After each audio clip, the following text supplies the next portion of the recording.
Hoje nós temos uma sequência de estudo, na segunda parte do bloco da nossa apostila, na página 4. E nesta página nós temos títulos geovísticos. O que é chamado de título geovístico? São aqueles títulos que vêm Jeová, né? Jeová alguma coisa. Então, a teologia passou a chamar isso, identificar de títulos geovísticos, que são muitos e não estão todos aqui na nossa apostila. Tem, por exemplo, um que não está aqui que eu me recordo, Jeová Mikadiskim, né? E tem vários outros títulos que, se você procurar, talvez hoje na internet consiga achar até eles arrumadinhos. Mas então, esses títulos geovísticos, deixa eu explicar primeiro a introdução desse título geovístico. Ele está relacionado à manifestação de Deus. Ou seja, muitas das manifestações de Deus havia uma revelação. Eu sou o Senhor isso, eu sou o Senhor aquilo. Esse título, Senhor, já é uma tradução do Jeová ou Yahvé, desde quando se manifestou lá a Moisés. Moisés disse, quem eu direi que me enviou, qual é o teu nome? E a expressão ali aparece, Jeová, ou traduzindo, Jeová, que as nossas Bíblias costumam traduzir essa expressão Jeová por Senhor, quando ela vem todinha em letras maiúsculas. Toda a palavra Senhor escrita em letras maiúsculas significa que vem de uma tradução onde a palavra Jeová aparece, tá?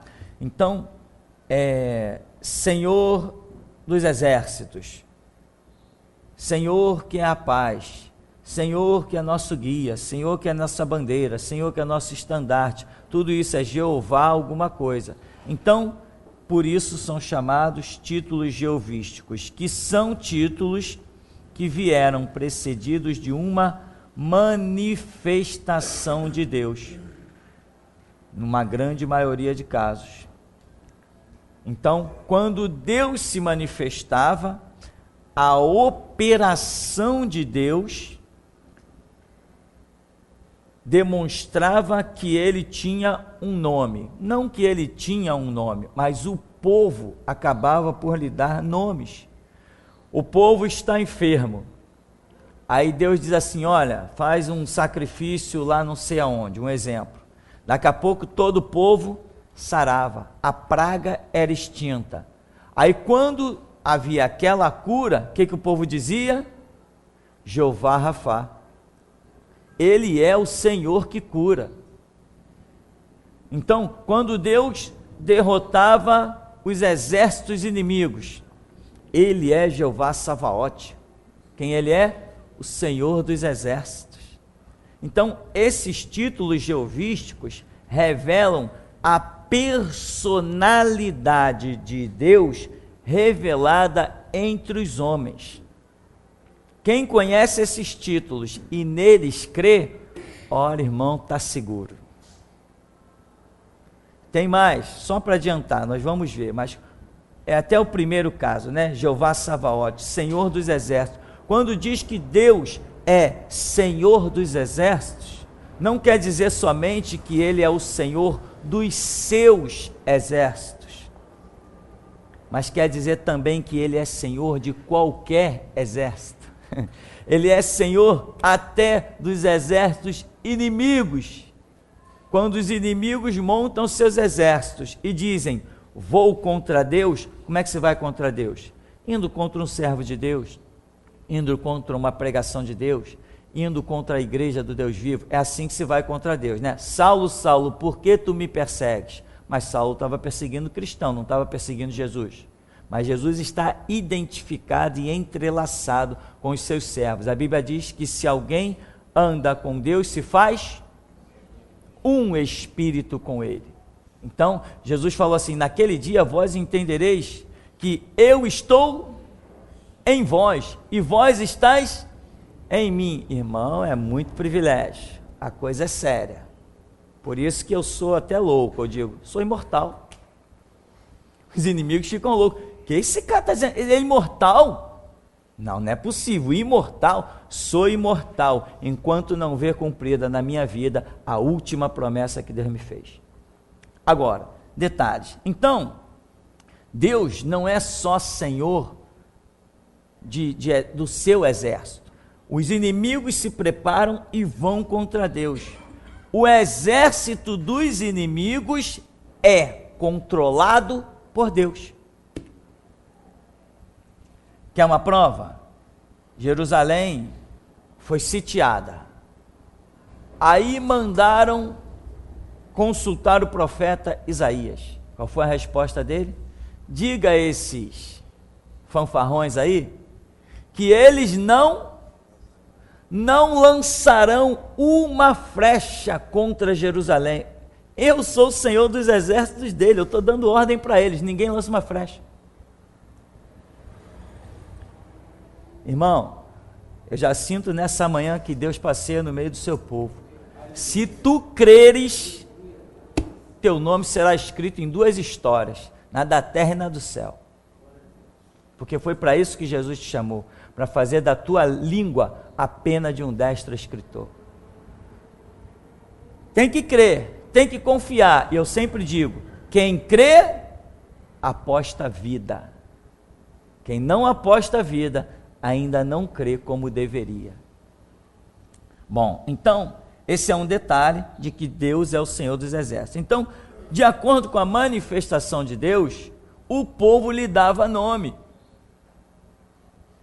A primeira vez que aparece a expressão Jeová Rafá, não é porque Deus diz, eu sou Jeová Rafá, o Deus que cura. Não, mas porque o povo o chamou de Jeová Rafá porque viu ele curar.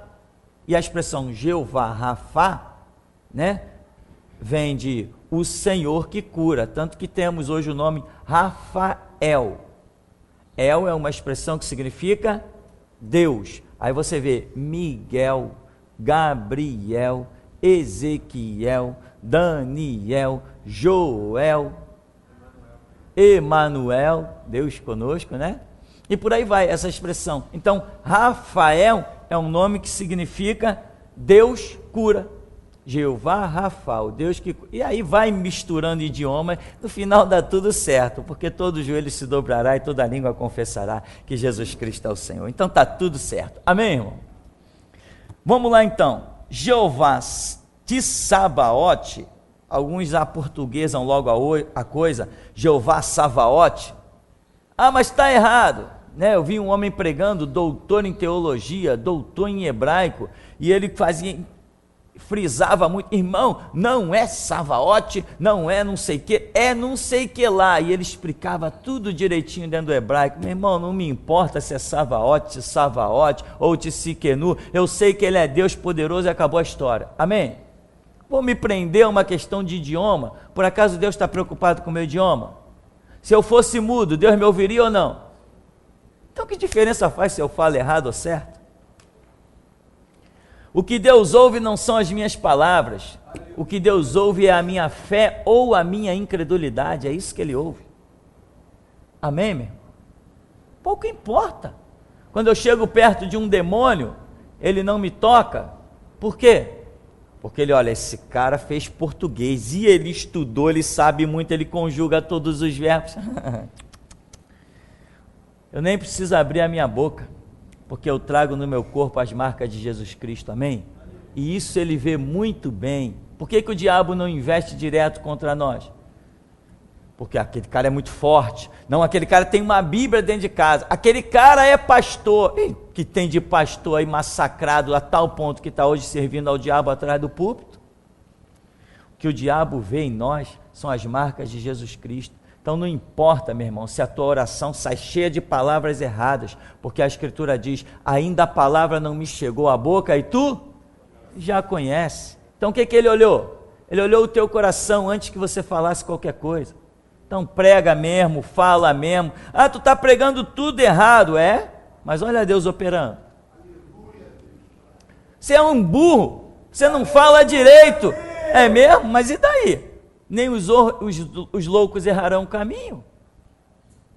Então, meu irmão, aprenda a viver fé e deixe os doutores do mundo para o mundo, porque Jesus Cristo falou a teu respeito. Eu vi teu nome escrito na Bíblia. Sabia que eu vi teu nome escrito na Bíblia? Vi o meu juntinho com o teu. Quando Jesus falou assim: Pai, graças te dou, porque ocultaste estas coisas aos sábios e entendidos, e as revelaste aos pequeninos, aos ignorantes, aos semi-analfabetos. Agora, irmão, você tem aí, como se diz, a faca e o queijo, né? Para quem gosta de churrasco, a faca e a carne. Agora, se você vai cortar e comer, é contigo. Eu já cortei e estou transtornando o mundo. Juízes estão loucos comigo, professores estão loucos comigo, delegados estão loucos comigo, a maçonaria já está fazendo parte da caminhada de intolerância religiosa lá, já estão loucos comigo, e eu estou dizendo, sou imortal, e os caras têm rifle, mataram o presidente Kennedy, estão dizendo que eles mataram agora aquele que era homossexual, Clodovil, que eles mataram, que eles estão fazendo tudo, e eu estou aqui no alto do morro, de portas abertas, dizendo, sou imortal. Eu já decidi o que vou fazer da vida.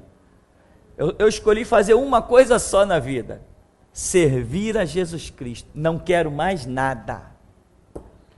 Posso ganhar salário mínimo ou posso viver todo dia apenas com o meu prato de comida e um sapato velho. Mas eu já decidi na minha vida que eu não farei mais nada a não ser servir a Jesus Cristo.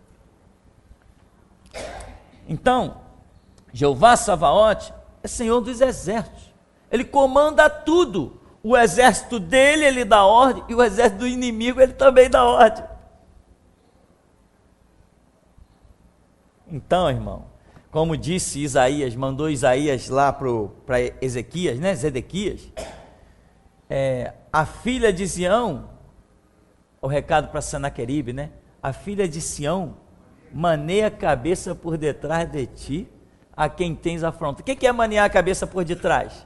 É ironizar, né? Alguém fala alguma coisa, o outro olha para ele, coitado, sabe de nada, inocente, sabe de nada, zombando do povo de Deus.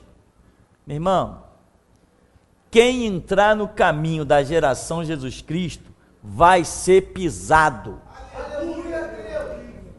Essa dispensação é nossa, e ela se chama dispensação da restauração, é nossa. E tem mais, o Cristo que anunciamos não é o que vem como ovelha muda levada ao matadouro, é o que vem com os olhos de fogo e os pés como latão reluzente, vem para rachar o monte no meio e fazer a carne dos exércitos inimigos apodrecer diante das órbitas, os olhos dele vão cair de podre. É esse o Cristo que esta voz da restauração está anunciando. Este é o Cristo que a voz da restauração está anunciando, tá? Então, antes havia um anúncio. João Batista anunciava uma restauração para um Cristo que vinha dar a vida. Nós anunciamos uma restauração para um Cristo que não vem dar a vida, um Cristo que vem matar. A primeira manifestação de Cristo foi como ovelha muda levada ao matadouro. A segunda, a Bíblia diz que ele é o leão da tribo de Judá. O nosso Cristo agora vem para matar. Quando ele descer no Monte das Oliveiras, a Bíblia diz que levará 7 anos até que todos os mortos sejam enterrados. O nosso Cristo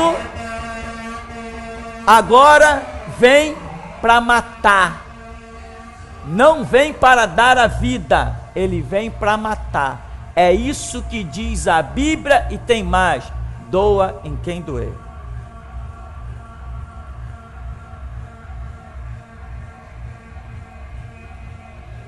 Nós temos outra expressão: Jeová Jirê, o Senhor que provê. Assim, na primeira expressão, Senhor dos Exércitos, 1 Samuel, quem usa essa expressão foi Davi, quando está enfrentando Golias. Nessa segunda expressão aqui, Jeová Jirê, é lá com Abraão, né? Quando está diante de uma situação, sacrificar o próprio filho, esperar uma provisão, sabendo que vai sacrificar o próprio filho. Vai num monte para sacrifício, quer dizer, ele não via nada. O que ele esperava? Mas ainda assim ele teve uma fé inacreditável. Jeová Jirê, Deus proverá para si o cordeiro para o holocausto. Mas que cordeiro no alto daquele monte? Se Deus já tinha dado uma palavra: Abraão, eu quero o teu filho. Então, a provisão de Deus, essa expressão espiritual em nós, ela realmente só brota de uma fé inabalável. Como Abraão é chamado de o pai da fé. Você tem ideia do que é o pai da fé? É como que se você olhasse a situação e antes de Abraão, ninguém teve fé. A fé só veio à existência a partir de Abraão, porque ele é chamado de o pai da fé. Pai não é o que gera?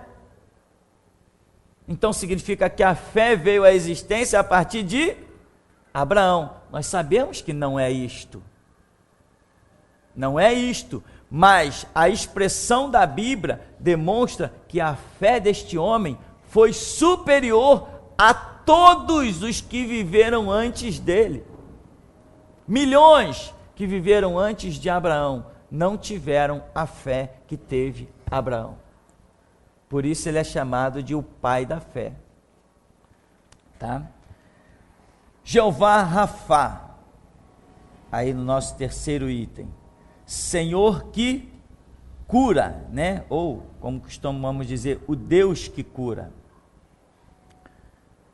Nessa expressão de Êxodo 15, 26, por exemplo, existem várias expressões, tá? Mas lá Deus está dizendo: olha, Moisés, nenhuma das enfermidades que foi posta sobre o Egito haverá no meio do povo. Mas isso não é, irmão, uma promessa boba, né? Isso não é uma coisa à toa.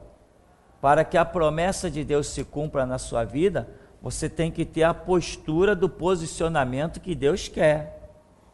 Senão a gente vira uma universal, né? Estou na igreja, estou fazendo a corrente, estou fazendo a campanha, estou no propósito, o pastor falou que eu tenho que dar o meu tudo, que eu tenho que lamber sabão atrás do muro, tá, eu estou na fé. E está na fé, que fé? A fé é suficiente para lançar no inferno, só se for essa. Então, existe posicionamento. Quando diz aqui, Jeová Rafá, o Senhor que cura, ora, de muitas enfermidades que eu tenho visto Deus curar alguns, outros também rotulados de servos de Deus, baixaram a sepultura, com a mesma enfermidade.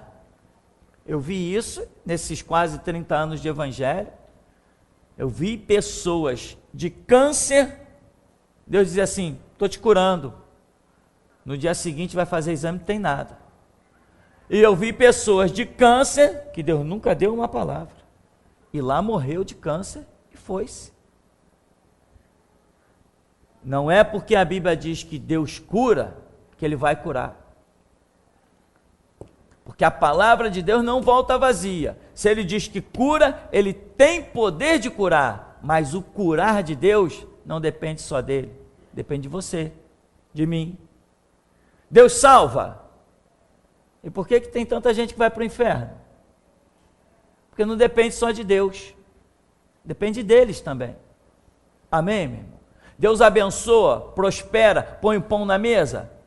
Põe. Por que tem tanta gente morando debaixo de viaduto? Por que tem tanta gente pedindo de esmola nos sinais? Porque não depende só de Deus, depende deles também. Amém? Jesus falou: se tu creres, crer é ter atitude, é ter postura. Batei e abrir-se-vos-á. Tem gente querendo ficar olhando para a porta, esperando a porta abrir. Jesus falou para bater. Bater é atitude, é se mexer, é ter postura. Então o Senhor cura, e está dizendo, sabe, Moisés, todas aquelas coisas que eu fiz no Egito, isso não existirá no meio do meu povo. Com uma fé individual, meu irmão, ainda que no meio do povo tenha havido as pragas do Egito, todavia na vida de alguns nós temos visto que verdadeiramente o Senhor Deus é fiel. Jeová Nissi,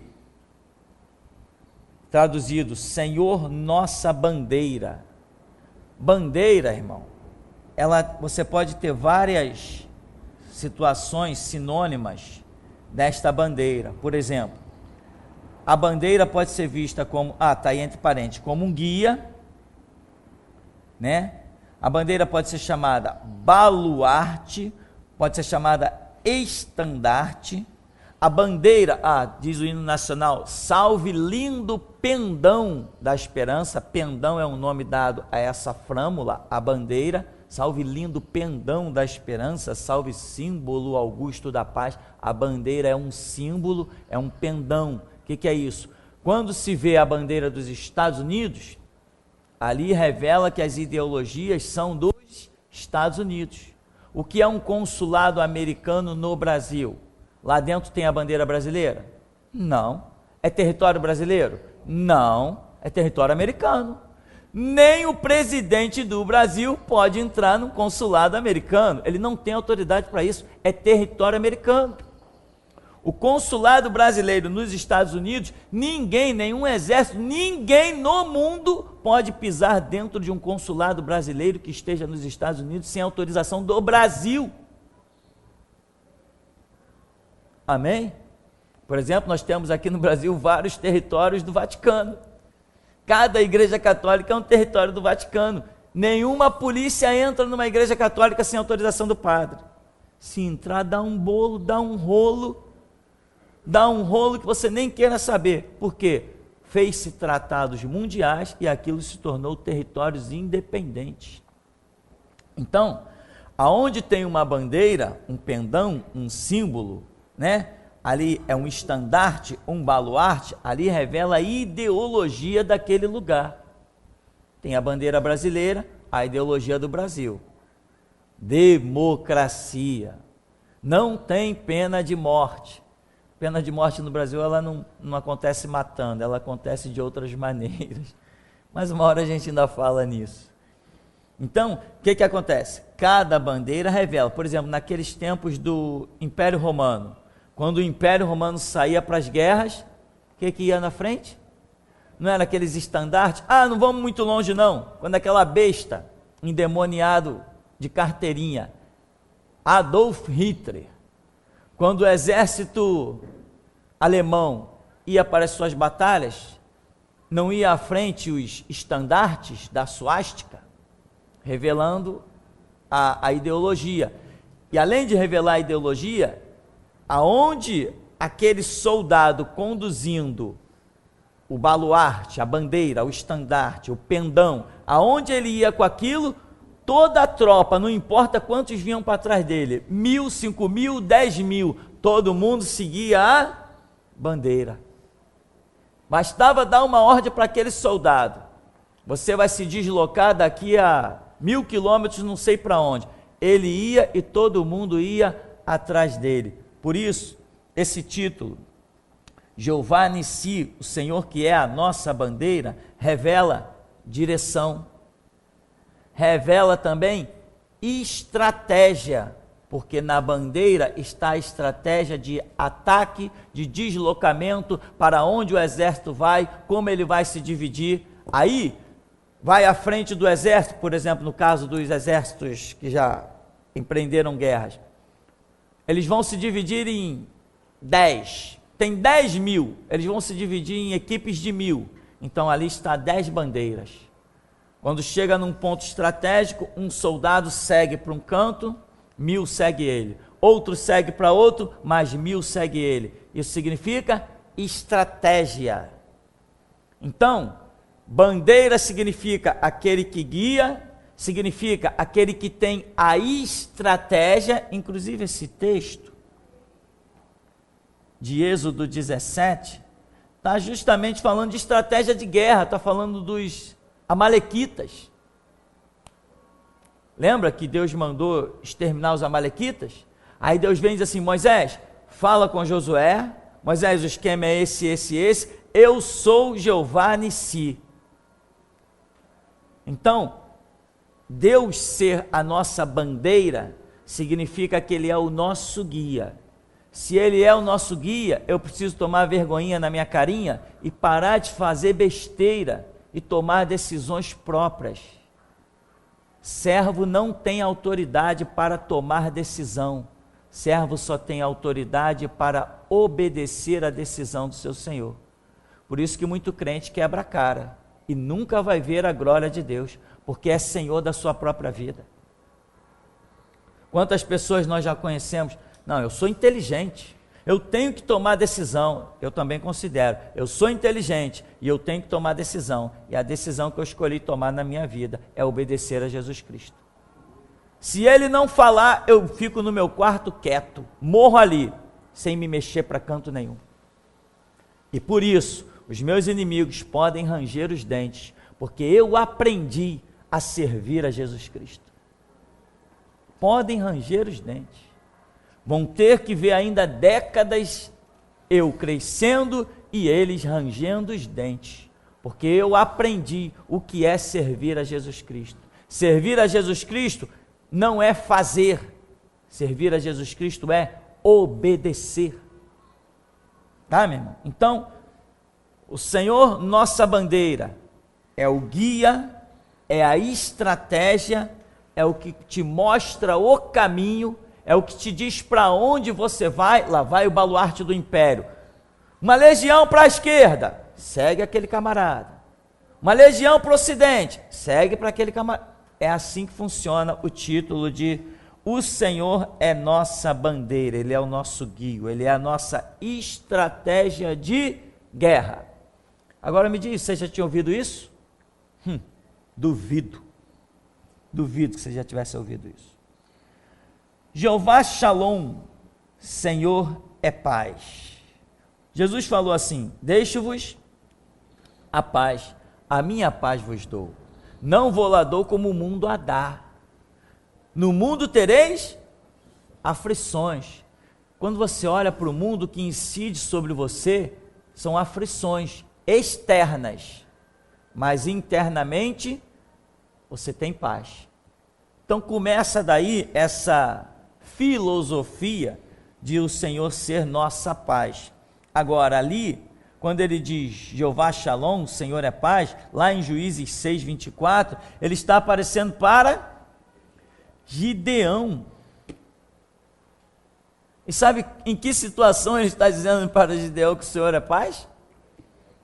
Quando está chamando Gideão para exterminar os midianitas.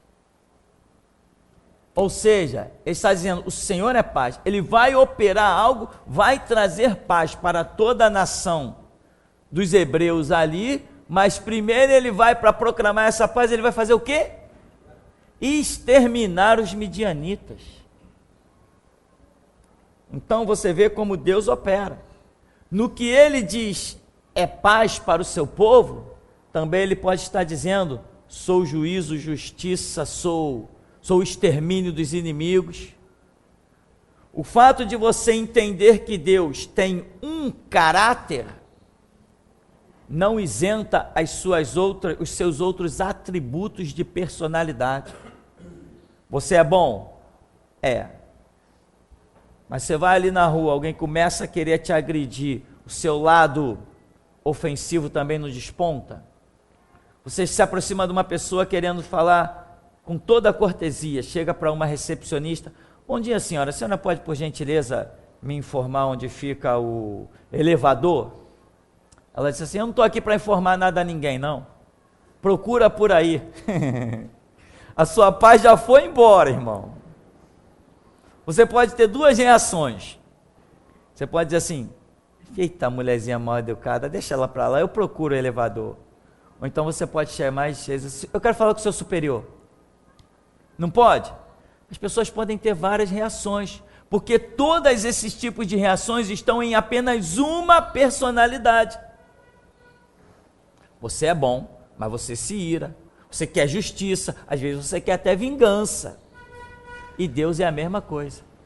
Todos os seus atributos estão em apenas uma personalidade. Então, ao mesmo tempo que ele lança a paz para o seu povo, ele pode lançar o juízo para os seus inimigos. Então aqui, isso se vê nesse cenário de Juízes, quando Deus está planejando o extermínio dos midianitas, mas ao mesmo tempo planejando a paz do seu povo. Jeová Tsidkenu, Senhor justiça nossa, né? Aí fala de uma restauração que Jeremias está profetizando. Jeremias é aquele que profetizou que Babilônia viria, ia arrasar com tudo, etc, etc. Mas depois Jeremias, quando fala esse juízo, nada de coincidência, está no capítulo 23, e nós já vimos que não é coincidência, porque o 23 é o pré-anúncio de um juízo, é isso que significa o número 23. Quando Jeremias está falando desse extermínio da nação, ele também profetiza uma restauração da nação. Então ele conclui dizendo: o Senhor é paz, Jeová Shalom. Ou melhor, o Senhor é Tsidkenu, o Senhor que é a nossa justiça. Apesar de o povo estar caminhando para uma dispersão, Jeremias diz que Deus vai fazer uma justiça, que vai congregar novamente. Aí entra em detalhes tremendos lá da história. Bom, Jeová Shammah é uma expressão que significa o Senhor está presente. Tem outra expressão abaixo, El, Eli, Eloi, que significa Deus. El Shaddai, que significa Deus Todo-Poderoso. El Elyon, que significa Deus Altíssimo. Esses títulos em especiais do final, mas não somente estes, eles se atribuem à manifestação de Jesus Cristo quem sabe? No milênio. O mundo hoje pode olhar para o Evangelho e dizer: Jesus Cristo é paz? Não. Eu vim ao mundo para pôr o quê? Divisão. Eu vim trazer o quê? Espada. O Evangelho hoje não é um Evangelho de paz. Eu edifico a minha igreja contra as portas do inferno. E o que são portas do inferno? O mundo jaz no maligno. Portas do inferno é o sistema do mundo. Roma era a porta do inferno. Cuba é porta do inferno. Brasil é porta do inferno. União Soviética é porta do inferno. Alemanha é porta do inferno. Tudo que não contribui para levar o homem ao conhecimento de Deus se chama porta do inferno. E Jesus está combatendo isso. Jesus está combatendo as faculdades. Martinho Lutero disse o quê? As faculdades, pelo que vão ensinar, vão se transformar em portas do inferno. E não é não? O infeliz vai lá e faz filosofia para depois vir dizer que não há Deus. Coitado, miserável. O outro vai lá e faz ciências para depois chegar e dizer que não há Deus. O outro faz letras, vira advogado para depois dizer: não, eu creio no sistema jurídico, eu não creio na Bíblia. As faculdades já se transformaram em porta do inferno há muito tempo. Se você conhecer algum professor, dê o nosso CD de presente para ele, porque lá tem uma música linda demais. Que ou ele acorda ou morre de vez, né? Eu tenho um protesto a realizar, que o mundo me ouça, aí vem falando dos professores, do que eles negaram, né? A expressão de: não vim de um macaco, quem me fez foi Deus. Para o estado do teu cérebro você vendeu. Suas faculdades não falam de amor. Morrer pelo próximo não é para doutor. É filosofia demais, irmão. Só Jesus poderia botar essas mensagens todas naquela cabeça lá. Só Jesus mesmo. Não há dúvida que isso foi uma revelação. Então, meu irmão, dê de presente nosso CD para alguns professores, com todo carinho, ao mestre com carinho. Ou ele vai te amar ou ele vai te odiar. Se ele se render à verdade, ele te ama. Se ele não se render à verdade, ele prepara uma cilada para você na próxima esquina. Então, veja bem, quer ver uma expressão? Só para nós, Malaquias, no capítulo 4,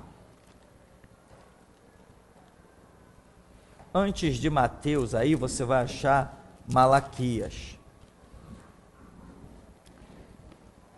Deixa eu ver se eu pego o texto, vou ler aqui. Pois, eis que vem o dia e arde como fornalha. Todos os soberbos e todos os que cometem perversidade serão como restolho. O dia que vem os abrasará, diz o Senhor dos Exércitos, de sorte que não lhes deixará nem raiz nem ramo. Eu te pergunto, isso se cumpriu? Não, não e não. Isso não se cumpriu. Os inimigos foram exterminados? Não, não e não, estão por aí. Ninguém foi abatido dessa maneira, isso não se cumpriu. Que diz aqui, os que cometem perversidade serão como restolho. Isso não se cumpriu. Aí continua dizendo, mas para vós outros que temeis o meu nome, nascerá o sol da justiça, trazendo salvação nas suas asas. Saireis e saltareis como bezerros soltos da estrebaria. Isso já se cumpriu? No meu entendimento, não. Nós ainda estamos vivendo num mundo de aflições. Não estamos saltando como bezerros soltos da estrebaria. Estamos pagando um preço aqui nesse deserto. Amém, irmão? Então isso não se cumpriu. Pisareis os perversos porque se farão cinza debaixo da planta dos vossos pés. Isso se cumpriu? Não. Isto não se cumpriu. Naquele dia que preparei, diz o Senhor dos Exércitos. Então, e essas coisas se cumpriram? Não. Tem coisas ainda que estão para se cumprir. E aqui, Malaquias está profetizando, a manifestação do Senhor Jesus. Mas não está profetizando a sua primeira manifestação, está profetizando a sua segunda. João Batista veio na sua primeira manifestação, mas não proferiu essas palavras, ou melhor, João Batista veio na primeira, não, João Batista veio na sua manifestação, senão dá a entender que João Batista virá novamente, né? Deixa eu me corrigir. Então, João Batista não proferiu esses versos daqui. Quem está proferindo esses versos? Eu estou proferindo.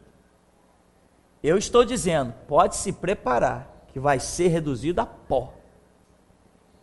Esta profecia pertence ao meu ministério. Sou eu que a levo à existência. Sou eu que vou provocar as nações com ela. O mundo vai virar um pandemônio. João Batista não usou essa expressão. João Batista usou a expressão de Isaías. Quem você é?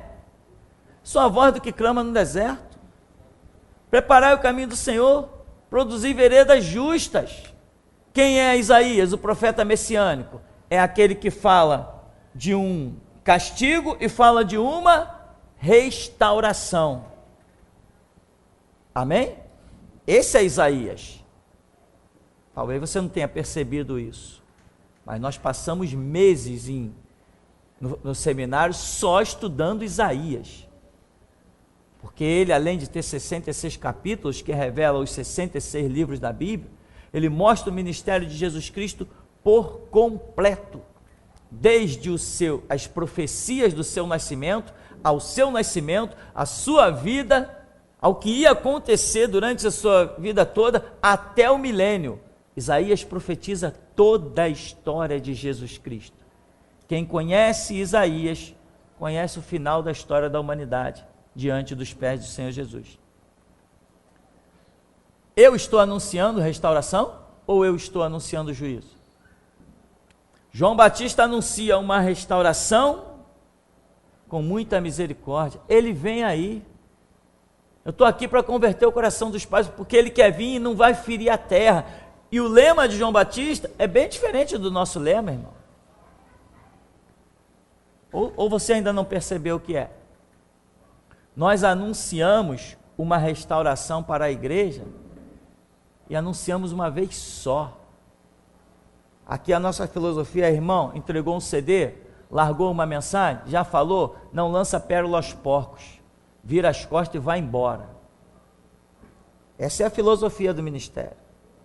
E o que eu tenho dito? Quem sai daqui, já era. E o que tem de gente querendo voltar, e eu digo assim, ó, você está trazendo recado? Vai lá e diz, não volta não, para evitar problema, porque o pastor vai te botar para fora. Eu não sou João Batista, apenas tenho o espírito de Elias, mas não sou João Batista. Eu sou um dos homens mais terríveis que o mundo já conheceu. Eu sou um dos homens mais obstinados em servir a Jesus Cristo. E não ajo nem com juízo, nem ajo com misericórdia. Eu ajo naquilo que Ele me manda agir. Meus sentimentos não entram nessa obra, só entra a minha obediência. Estou nem aí para o futuro de ninguém. Quem for para o céu que foi, quem for para o inferno que foi, a mim cumpre fazer a minha missão. Estou nem aí para ninguém. Ah, um coitado vai para o inferno, ele já teve a chance dele, então dá licença que eu tenho mais o que fazer. Me chamaram, pessoas sofrendo em cima da cama. Ah, vai lá fazer uma oração pela fulana. Eu falei, negativo. Ela já pisou dentro da igreja e desprezou. Mas está quase morrendo, e eu tenho lá a ver com isso? Sou eu que tenho o poder de dar a vida ou tirar a vida? Ela que resolva com Deus o que ela está colhendo da vida dela.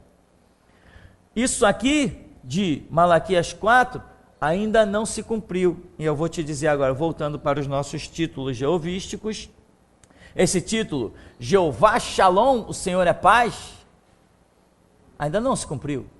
Esse título, El Shaddai, o Deus Todo-Poderoso, não se cumpriu.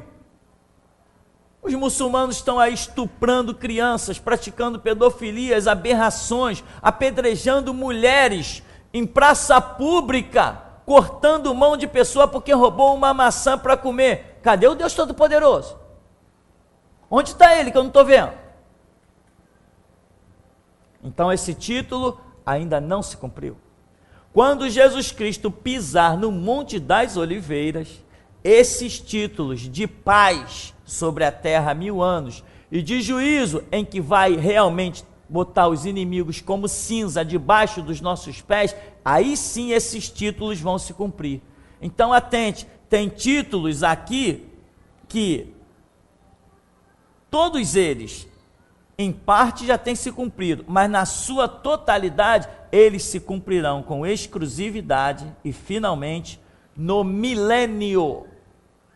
No milênio se verá que Jesus é paz. Ele vai dominar tudo. No milênio não haverá derramamento de sangue, porque Ele é paz. No milênio não haverá feiticeiro. Ah, tem um texto aqui, né? Me ajuda aí, irmão. Onde é que fala? Malaquias 3, 18.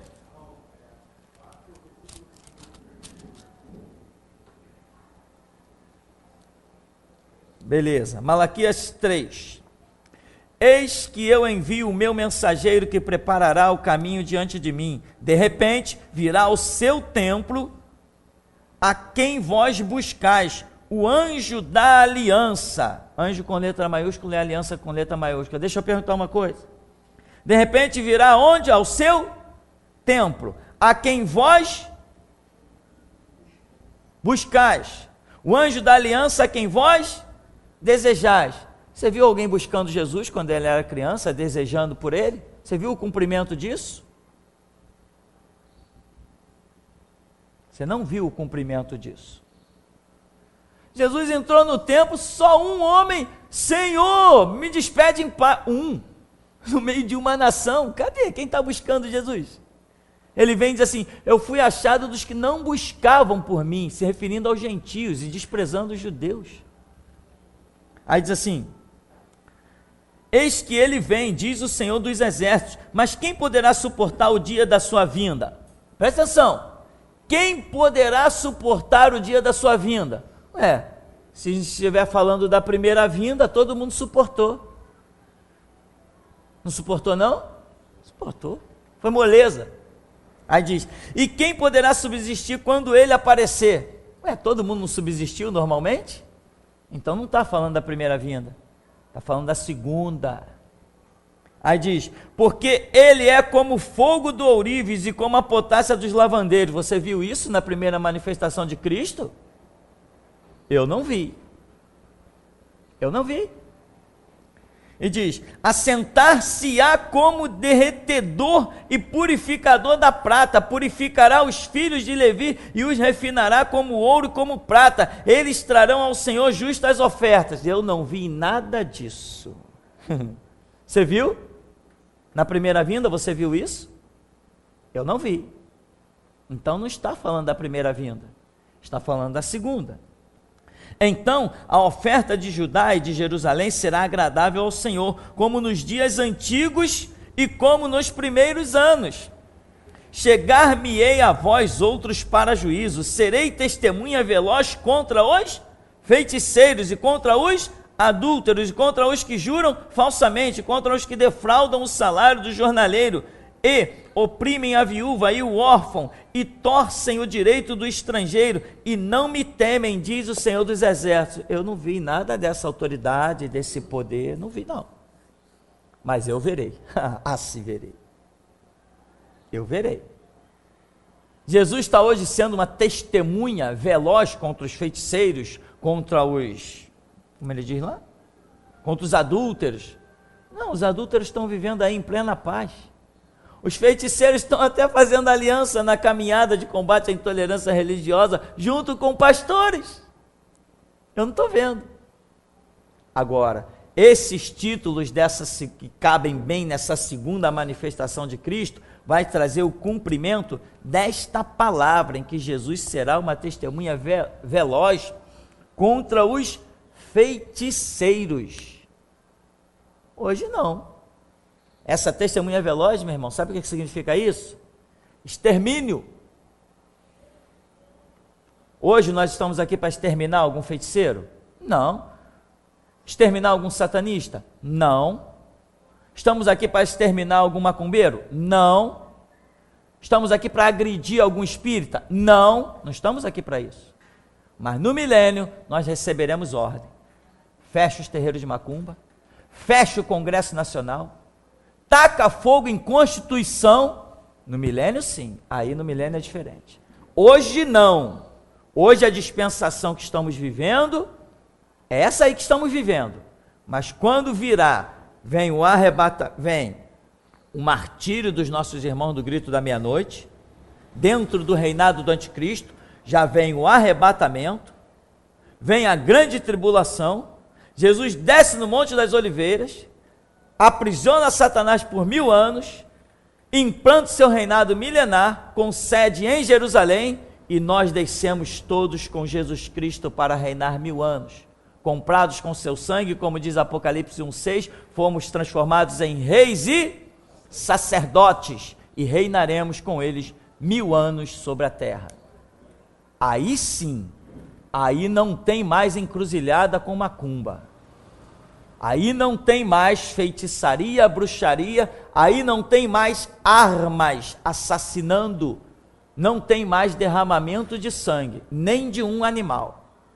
O homem será vegetariano. Deus vai mudar a estrutura orgânica do homem, e ele não vai ter o que nós temos hoje, a necessidade das proteínas da carne, de frango, carne de boi, essas coisas de origem animal. No milênio nós não comeremos isto, e isto não nos fará falta. Hoje, se uma pessoa ficar 1 mês, 2 meses, sem comer uma carne vermelha, ela pode fazer exame, que vai ser constatado que ela tem problemas no seu sangue. No milênio não. 1000 anos sem comer carne, e as flores, a parte vegetal, vai produzir com uma abundância fora do comum. Bom, esses então são os títulos jeovísticos, e embaixo aí tem Yoshua HaMashiach, que traduzido é Jesus o Messias, traduzido do hebraico, né? alguém pode pronunciar de forma mais bonita, né? Não é bem Yoshua HaMashiach, mas eu sei o que estou dizendo, pelo menos no que entendo. Talvez as palavras estejam erradas. Hoje, os judeus esperam por HaMashiach, o Messias. Mas eles não estão esperando por Yoshua. Os judeus estão esperando para 2070 a manifestação do Messias.